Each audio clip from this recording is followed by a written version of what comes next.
And Jackie here, and Stivers for Lincoln. Downright proud to salute great organizations in town, and boy, there is a big celebration that is going on, folks. 125 years in the making as we are celebrating West Des Moines. Jackie? Absolutely. So we have to bring in the Historical Society to talk about how we are celebrating, especially coming up this weekend. So that's why we're excited to have Gail Brubaker joining us. Thank you so much for being here. Thank you for letting us come. Oh, of course. And how we're incorporating not only a fun weekend, but educational at the same time. And that's why we also have Justin Miller joining us, teacher leader with the West Des Moines Community Schools. So thank you so much for joining us. Thank you for having us. But this is a multi-day celebration because it's so big. We're going to be exhausted by the end of it. How about that? Saturday is going to be an extravaganza of education and family fun at Jordan Creek Elementary and Bennett School, which is at 4001 Fuller Road.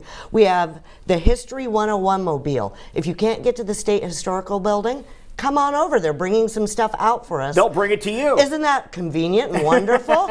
We've got some wonderful programs that the students, 7th and 8th grade students, have been working on that Justin can talk way more intelligently about than I can. But I'm in charge of the donut bobbing and the face painting and the family photographs with fun hats. Oh, so all the fun. I get the fun stuff. Justin gets the educational stuff on Saturday. I'm just trying to picture in my mind donut bobbing. There you go. It involves hot oil, and it's you only get one. You have to be careful. Very careful. I love bobbing in hot oil. It's my favorite. No, that's a lie. No, we're kidding. Okay. But there is a celebration going on, but as we mentioned, there's educational experiences as well. And let's cover Saturday. What exactly is going on? All right, so we've got a couple of things going on with our 8th graders at Stillwell Junior High. They partnered with the city of West Des Moines, and they are making some different ad campaigns, looking at getting the word out for different city programs and areas of interest within the city. So they worked with like Parks and Rec and the different departments in the city to get that out. And then our 7th graders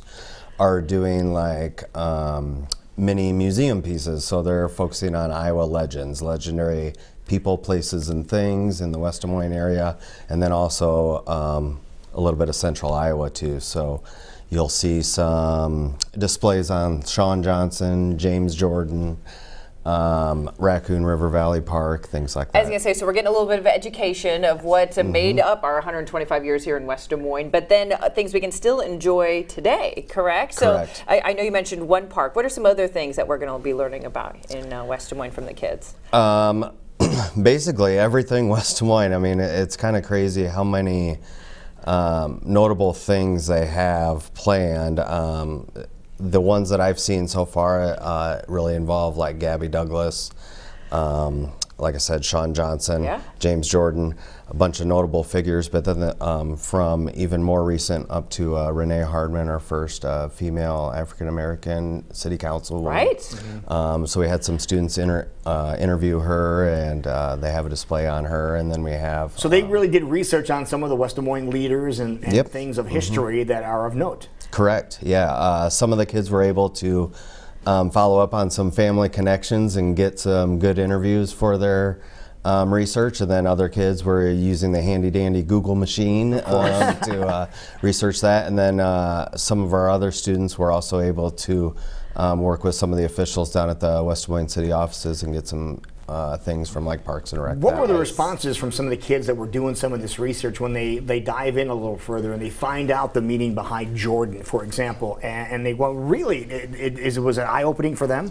Yeah, it's great that you brought that up, because actually their launch activity for the project, they took a day-long field trip and visited the Jordan House, the Bennett School, and the Jordan Cemetery.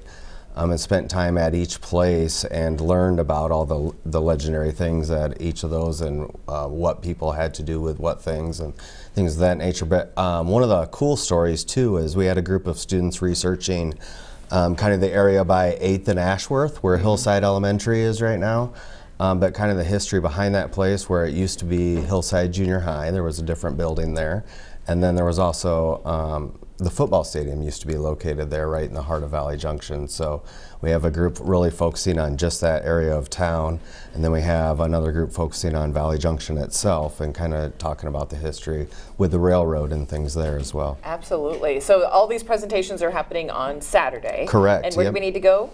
Jordan Creek Elementary, inside the building, the same side as the Bennett School. So there's like a parking lot that divides Jordan Elementary and Bennett School.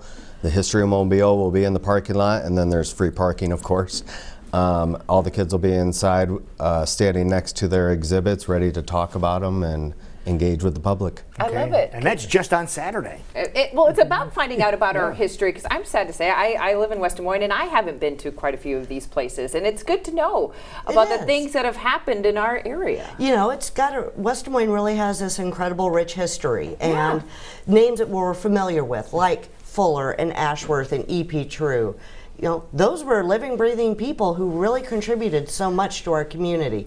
And the city of West Des Moines has really been a great supporter of this celebration all year. So we're really thankful to them as well. All right. Wonderful. Now, More things going on. Yeah, you need to tell us about the Iowa Files. What's this all about? This sounds really cool. It is really cool. This is the second program that we've done. It's in partnership with the West Des Moines Public Library, and it is history-based lecture series. And this one, Sunday at 2:30, is about Victorian mourning. So the rituals that kind of really became codified during the Victorian era.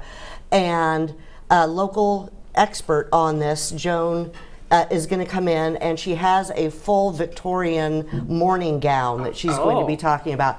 And obviously, Victorian, Queen Victoria. So much of that really became formalized, and my gosh, the wearing black versus wearing gray versus purple, and mourning jewelry and all of that. There are so many details that were involved in that we are still influenced by today.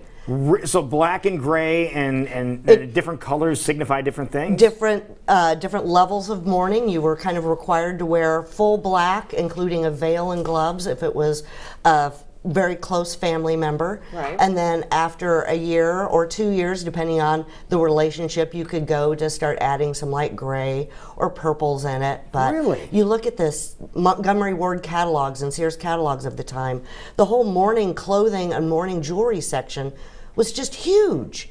It was, well, do you remember the scene from Gone with the Wind where she's dancing? Scarlett O'Hara is in full mourning, but she appears at a dance. And she's dancing. Oh my gosh, shocking. So this is the kind of thing that was really important to Victorians. And there's a whole thing about mourning jewelry made with the hair of the person who has passed away. Yeah. Serious? That is really kind of fascinating. And we have 2 examples of Victorian hair art at the Jordan House.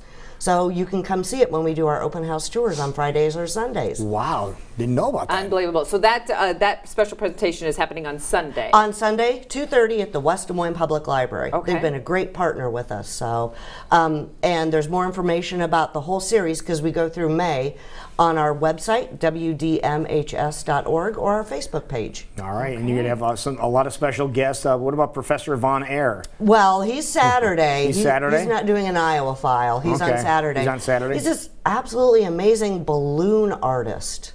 And oh my gosh, when people who have kids heard that Professor Von Air is coming, they get really excited. How about so that? I'm excited. I expect him to make, I don't know what he's going to make me, but he's making me something cool. All right. Wonderful. Yeah. Okay, so let's recap a weekend as we continue to celebrate 125 years going strong in West Des Moines. We want to kick things off Saturday with the educational aspect with all the kids and their projects going on. So remind us where and when we need to be there. Correct. We start bright and early at 9 a.m. and then go all the way up till 1 o'clock. We have kids will be in and out the whole time, but standing next to their presentations. And then across the parking lot, we have the History 101 mobile and the Bennett Schoolhouse activities. Yeah, Absolutely. So take advantage of that, and then we move over to Sunday, and that gets underway, what, about 2:30? 2:30 at the West Des Moines Public Library. Love it. And remind everybody again, because we're continuing this celebration past this weekend. Where do we need to go for more details? Definitely check out the City of West Des Moines website or the West Des Moines Historical Society's website, which is wdmhs.org.